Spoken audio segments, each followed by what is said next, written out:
everyone for coming out to this promotions workshop. I'd like to thank our guest speakers, Claudia, Melody, and Jeff, who will be here shortly. We'll let him do his own introduction when he gets here, but we're going to get started right now.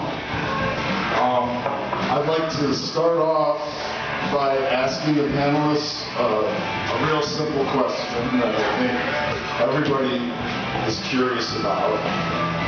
The question is, I have a band.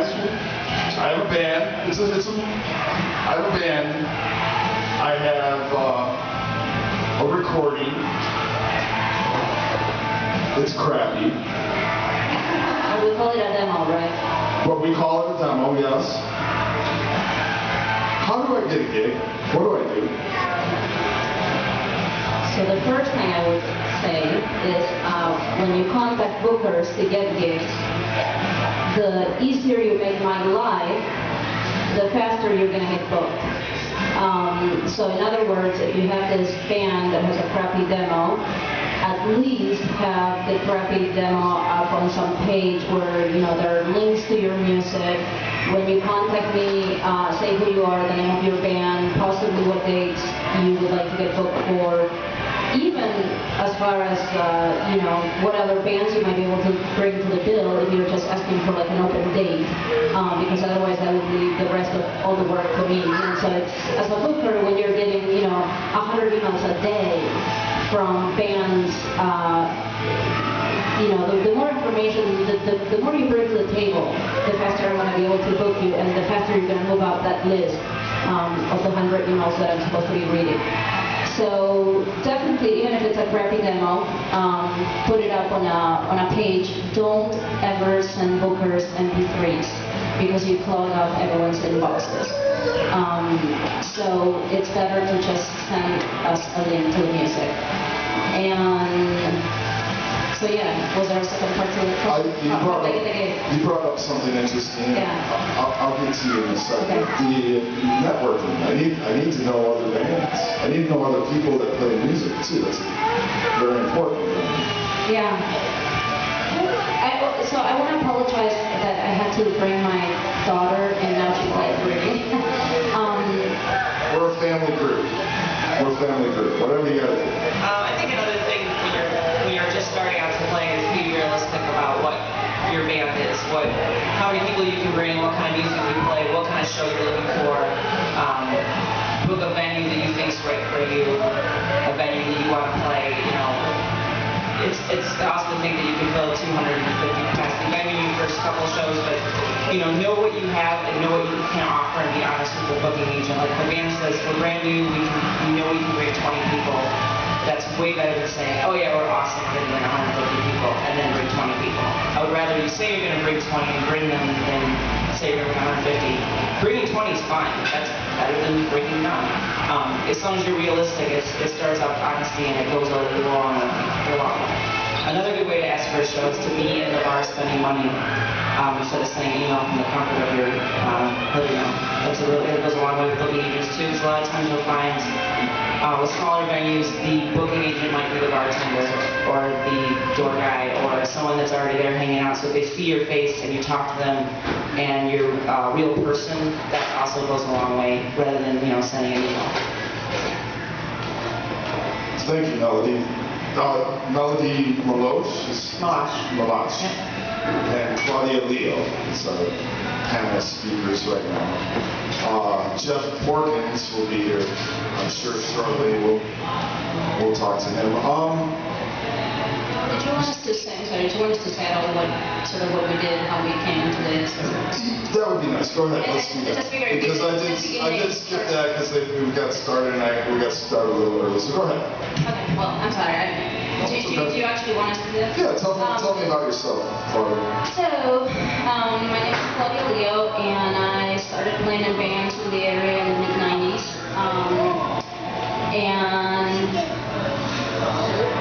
And I ran a record label from 2001 to 2008, and within the record label role, I brought several bands it was an international label, so I brought several bands from abroad to tour the U.S.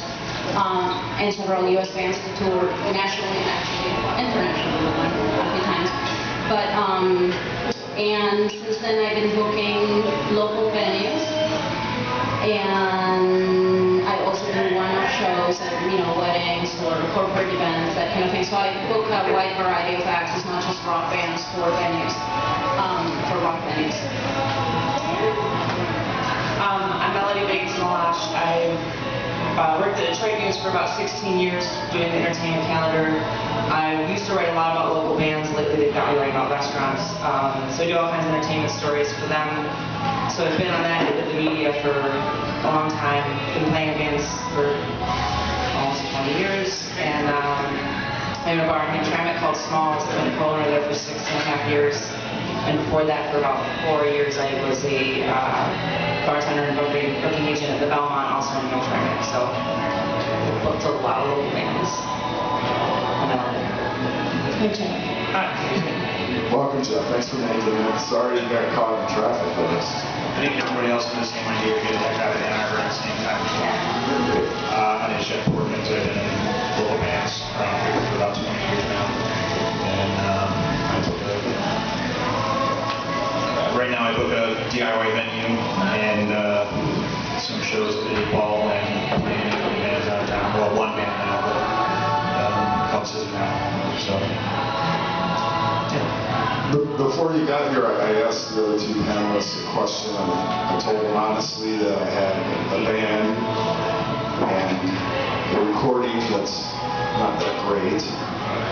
And I was wondering about booking a show. How do I go about doing that? That was my first question. So if you'd like to give your Just generally, or? What should I do? Well, personally, as a person that runs a venue that books shows, I enjoy everything being in writing. So, emails and texts and stuff like that are the best. But nowadays, with the internet, get yourself a Bandcamp. Get yourself a Bandcamp. Contact the venue. Choose a date, or at least a weekend or something like that, and ask them about that. Say I have a band and I have a friend's band, get a friend's band, play with you. Make the booking agent's job easier by booking the show yourself, basically.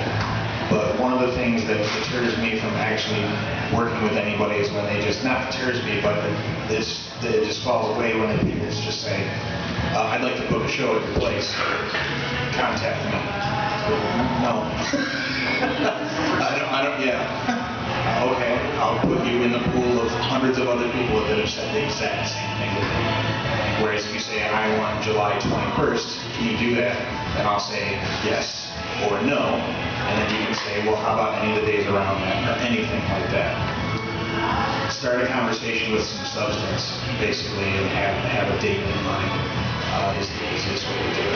We agreed that networking was important, knowing other bands and bringing them to the table if you can. Yeah. That sounded really good. Yeah, the good way to do that is to go to their shows. Go to other band shows, introduce yourself. Being in a band that people go to see involves a lot of being the person that goes to see bands. It's a big social thing, honestly. And if you're an introvert, get with a band with extroverts that go to shows and make them network. It's called the lead center. Yeah, they should know how to talk. I wanted to add to what Jeff was saying about, start a conversation with the booker. Also, when you start that conversation, be able to follow instructions. I can't tell you how many times I'm on my Facebook page, someone out of the blue contacts me, like they want the show, and I say, this is my personal page, glad you reached out, but please email me at my booking address, and here's the address, and that's where I conduct all of my booking business. And sure enough, they just keep talking to me on Facebook about the date they want, and a lot of bands can't follow instructions. I think a lot of people, I come from a generation where I would actually print the letter that you gave me. A lot of people like to think they can just scroll back or I got the gist of what she was saying. I print that off. So I have that information in front of me, so step by step I can follow your instructions and hopefully cover it. And keep it short. Now, I don't want to read a book on how you want to play a show. Yes, that too, of course. Now, I think all of you have worked or are working or done.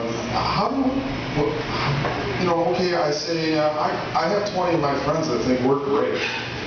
Okay, and they come to our house. We have house parties. I think I can play St. Andrew's Hall.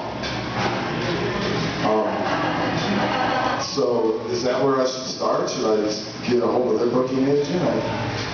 How do I gauge? Are you saying musicians are delusional?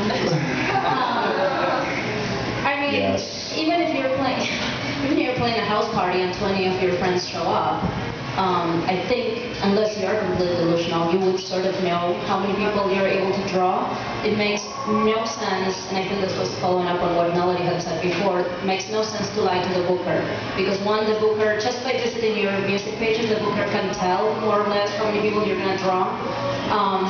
And also, even if we gave you a chance and you showed up and didn't pack the club like you said you were going to, most likely you're not going to get booked again. So it's better always to be realistic, and obviously if you only are pulling in 20 of your friends to a free house party, chances are you shouldn't be booking St. Andrews. House parties and house shows, small venues, are where you should start when you start a band. It doesn't matter who you are. Period. I mean, it's just build up. You got to think of it as you're not gonna fill a 400 capacity place like the Blind Pig right off. Nobody knows who you are. So you got to build an audience and have a good show at a small place. In a small place, you're going to be able to have, like the Third Death Star or the Raw House used to be. It's a small venue, and there's no place for anybody to go right there in front of you. It keeps all the energy in the room, and it makes for a really good show even if you only have 20 people. If you have 20 people in a space in the size of the dance floor here, people are going to get excited. People are going to dance. People are going to run into each other and mosh, do whatever they do. If you expand the room to this size and put 20 people in it, you're playing to an empty show. So start small, build.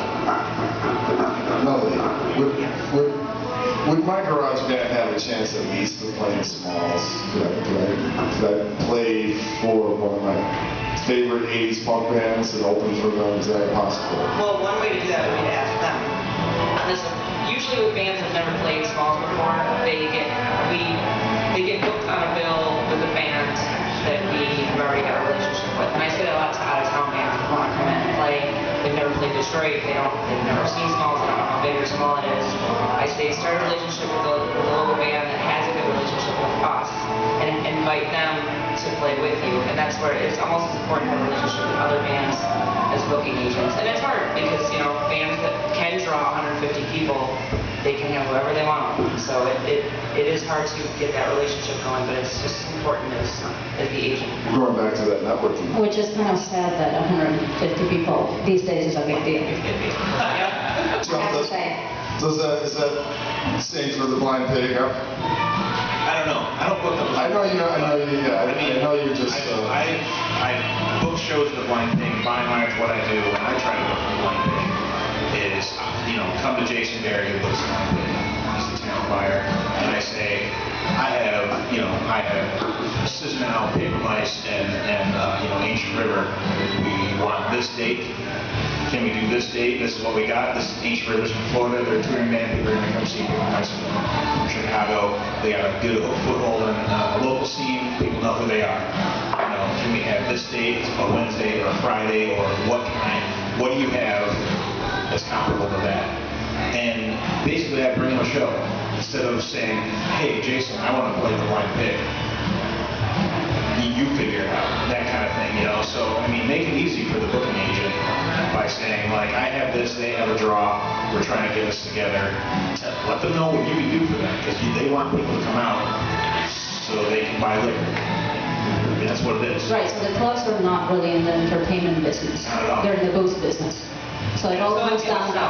we don't sell, good times. Come in and have a drink, and then that's the show. The door, by and large, goes to the band. So what the club is trying to do, it's here, come see this band. Aren't you thirsty? You got to realize that's what it is. I didn't realize that for a really long time, and so. Yeah, stigma of the greedy, mean bar owner is, there's some truth in that, but at the same time, it's like there's, putting on a show, there's expenses, and there's expenses that you might take out from the door, like sound. There's also The bar is a business to sell and there's a lot of alcohol. other expenses. That is how they stay in business. The entertainment is there to help sell alcohol. And the overhead, the overhead varies greatly depending on the real estate market, really.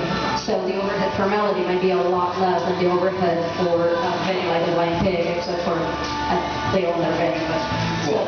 But still, opening doors. So what happens a lot is fans come and ask me for a show, and I said, well, you get 100% of the door after expenses, and these are the club expenses, and everyone was like, oh, well, I can't go play the Lighter House for $50 of the door. I'm just gonna go play Detroit. It's like, okay, well, go. I mean, that's a different market.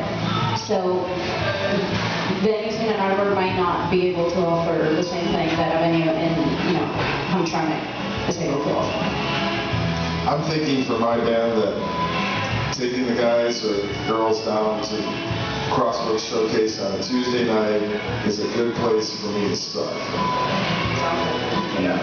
I was actually going to mention that too because, Jeff was saying if your band is new and you're not going to draw 400 people, you might not want to play the Blind Pig. But actually, if you're completely set in playing the Blind Pig because you think it's like the most established venue in town, then, at least start out like doing an open mic. Yeah. And that is your chance to really show the booker, you know what, you might have never heard of me, but I can draw 400 people. And that it actually happens a lot in Ann Arbor with, what do you call them, college bands, I guess, where, it's like a new band, no one heard of them, but they have like 300, Yeah, they're frat musicians brothers and friends or whatever all come out for it, and they come out. That's tough competition. And they And they drink a large crowd makes for a good show too, and people keep coming back. So. And the other strategy that I would mention also in relation to Jeff is, so he's booking this really tiny venue, that you might think, oh, well, that's not up to my standards, and why am I going to go take my band playing there? But what if you playing there, and you, bring up a really good scene, people are in the Malosh pit or whatever, and he's also booking, or not booking, but you can potentially bring things to the Blind Pig. So it's almost like you can showcase yourself in other venues to a booker that might not be the main booker in another bigger venue, but there is a person that's related to that venue. So that comes down to also the networking. I was gonna say, you may be humble and get that house gig that you do, Jeff, but you may not know that Jeff tends bar down the stairs at the pig. Yeah. Wow. So you have to have a strategy. So I guess what I'm getting at here, People talk. in the networking thing is how should I act and what are my expectations and the club's expectations once I get this gig? Don't have a show the night before at another venue down the street. That's the best one, probably. Show up on time. Be nice to the bartender. Listen to the sound guy. Understand that the sound guy has to deal with you times 10 that day.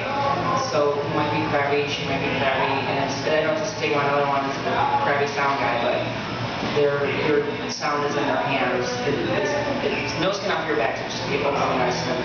Yeah, don't piss off the There's sound. no reasons that I've been nice to them. Tip my bartender, don't I get beer when I play? I thought maybe don't they have like a case or something backstage? You used to.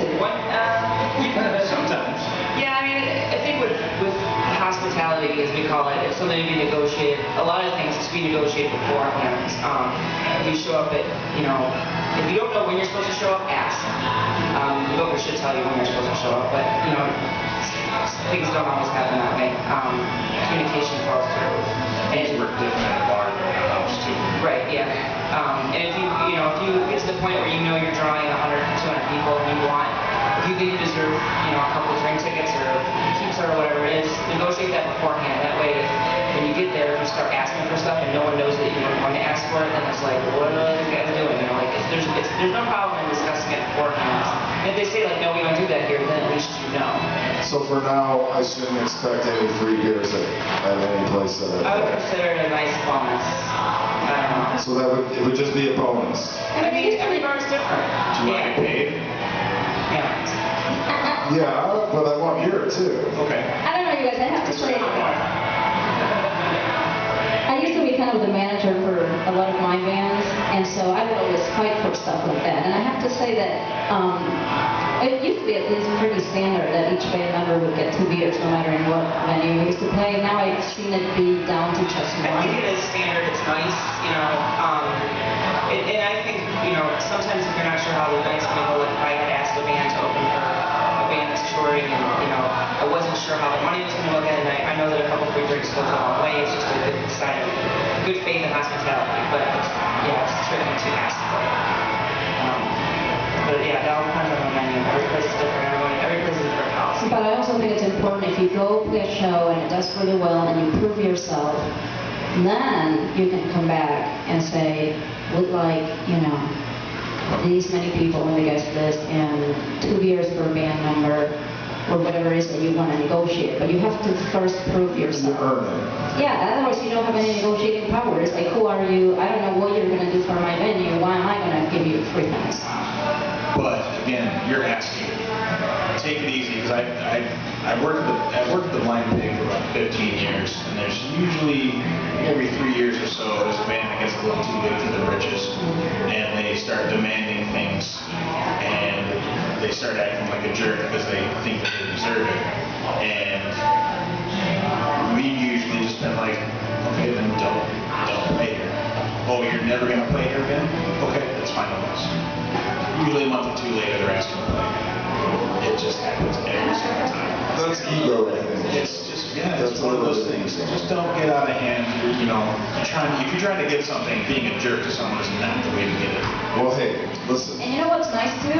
When you're a band that's starting out and you play the smaller venues, and then you get big and you're go play the Blind Pig, and then your original booker that gave you a chance to get to the Blind Pig level asks you back for a gig to their still small venue. It's nice to still play for them instead of telling them, oh, well, now I play the pig. That just kind of reminded me of you talking about bands that suddenly get kind of, you know, their heads get really big really fast. Well, listen, we're feeling good about this, and you know, we got the gig. We're showing up.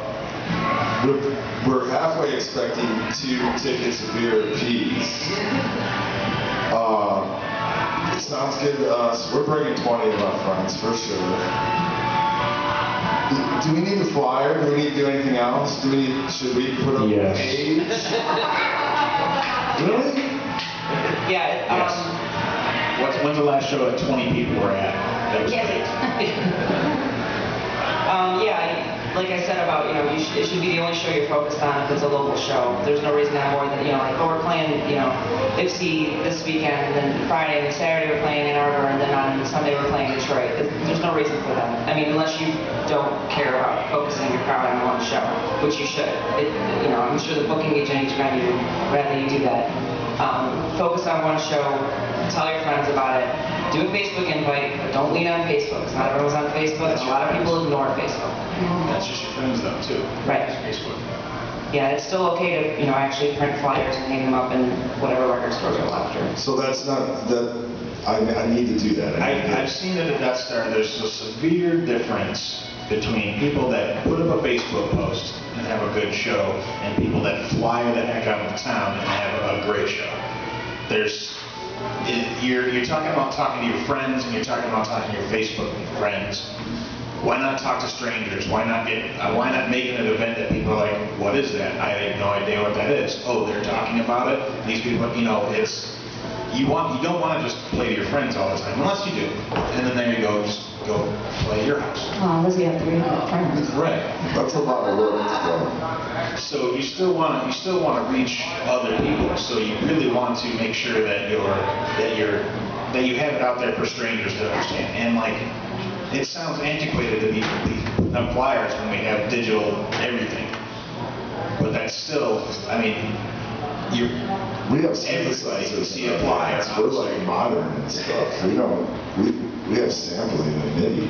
But we still have to Still put have flyers. Xerox machines though. Yeah. Okay, help me out. What do I do? How do I get everybody on board to do All right, this? so 'Cause first- this is a lot of work. First, let me say, this is a lot of work, but you want to get paid, right?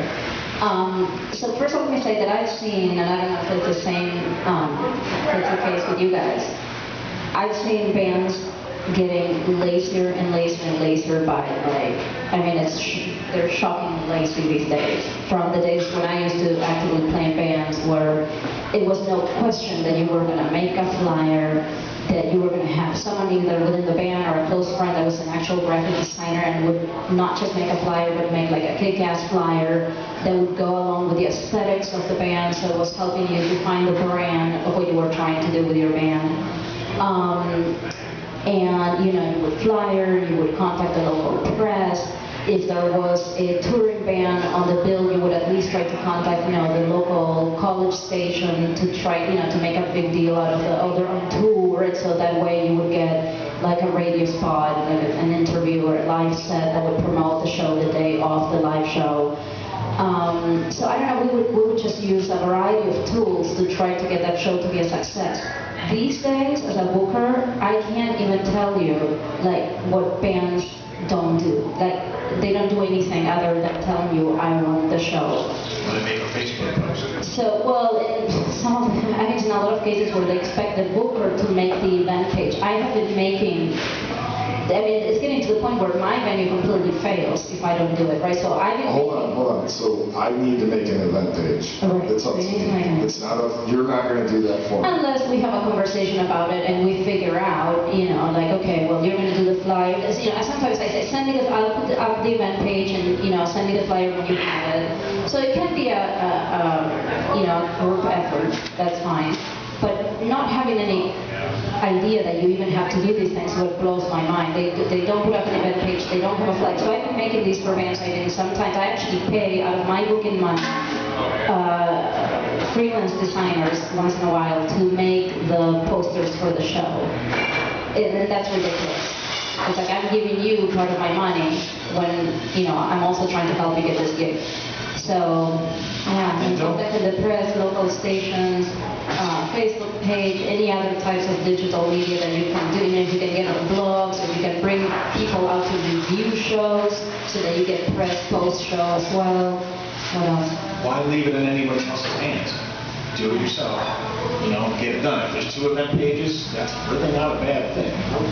That's two more, 2 spaces you can see that. If you have 2 flyers for the same show, maybe you're appealing to someone else's aesthetic by not having, the same as someone else's flyer. And with flyers too, in the old days we would make a flyer and we would also make a smaller version, the handbill, so you could go out to shows and pass them out. That I think bands should still do that. If you do that, you do take your band's show flyers to a venue, make sure it's the venue you're playing, or make sure you get permission from that venue to flyer for another venue, if you don't want to piss off that venue. Can I? Playing somewhere else and promoting it, therefore competing with whatever they have that night. True. As far as like getting press from the local media to promote your show, all I have to say about that is timeliness and being personable and meaning don't send a mass email to every listings editor in town all at once. Email them directly. It doesn't hurt to send an extra email to each person and give them time. Don't email someone on Thursday asking them to put your show on a blog or a paper when your show's on Saturday. 2 weeks, 3 weeks is fine. Time. The more time that you give, that you can give is better. Always. Yeah, always start promoting shows with lots of time in advance. Even I've seen Facebook pages. I noticed that if you do put out the Facebook page 2 weeks before the show, you get a certain number of RSVPs as opposed to if you've been hammering people for 2 months, ahead of time. The RSVPs go up because people just have more time to see it. So.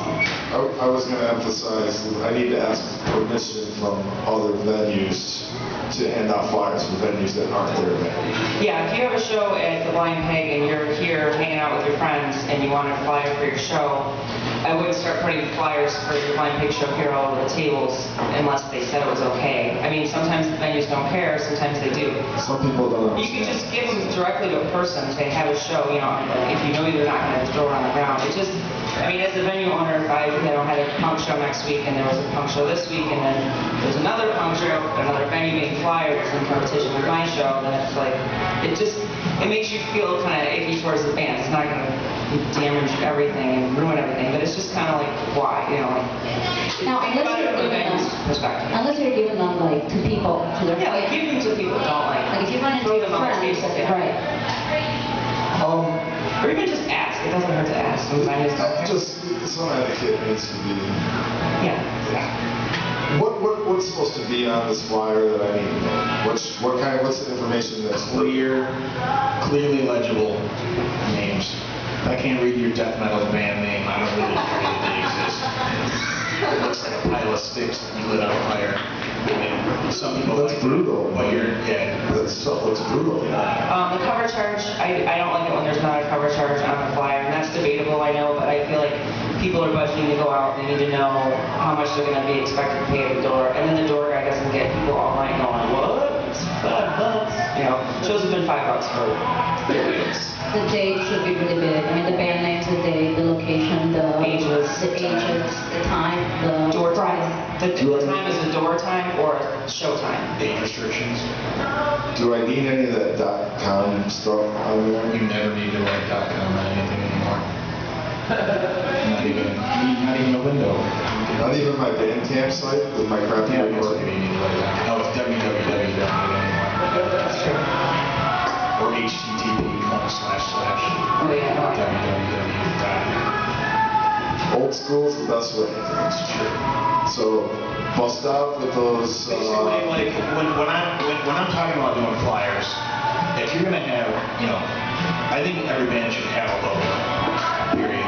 Something legible, something that catches your attention. But if you're gonna put 5 different bands, 5 different logos, it looks tacky. Like I understand that like there are metal shows that have like 20 logos on it, and that's just how they do it. Nobody else does that, and because it looks bad. Just have nice, clear block lettering that's gigantic and legible from really far away, and then have a nice picture, or don't. I mean, like the most successful bands that I talked about, the people that get too big for their britches, have these giant posters that they just put all over the telephone poles, not downtown, that just say, like MacPods or Funkelligence, this date, this place. Done. I was just actually going to say that you can, it's really okay and almost necessary to have different types of posters. So you have your nice branding poster with your logos or your image or whatever, then a killer band photo for your online stuff and maybe for like the venues, front door or whatever. But then you make these really bare bones, giant type. Yeah, that's the out of downtown poster. And you have the downtown poster that's small and it's got the cool picture of the dude with the whatever. And bring posters to the bar that you're playing weeks before you play. Weeks before you play. That's night before. Not the day before. No. Oh. No. And especially if there's a show that you think would be similar to your show, definitely go to that show. Yeah. Make sure there's, I'll ask bands, like, I know your show's not a month away, but I've got this show this weekend that those people who like your show, so come bring your flyers early, please, so I can get to the bar and point to them when someone says, what are you guys doing next month? People talk to the bartenders, the bar owners, and they ask them, what's coming up next, and if your flyer is really easy to point to, then that's more promotion for you. Let's recap a little bit now. So I got my band, we took our crappy recording, we put it on Bandcamp. We contacted the booking agent for the small club that we think we can fill up with 20 of our friends. Right? We can fill up with 20 of our friends. I But there are 3 bands on the bill, I right? So that's contacted 60 the booking people. agent. I had 3 bands. I had a date in mind, right? So they agreed to it. We're in there.